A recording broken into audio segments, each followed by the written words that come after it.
يا خليفة رسول الله، يا عمر بن الخطاب، يا رجل العدل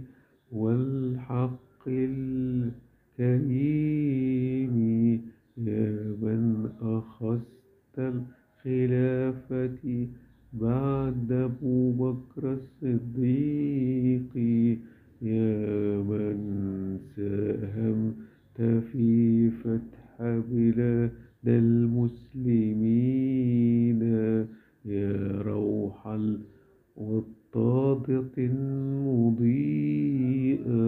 عبر التاريخ الإسلامي العديد، طيبت صراطا ودخلت الجنة أمينا.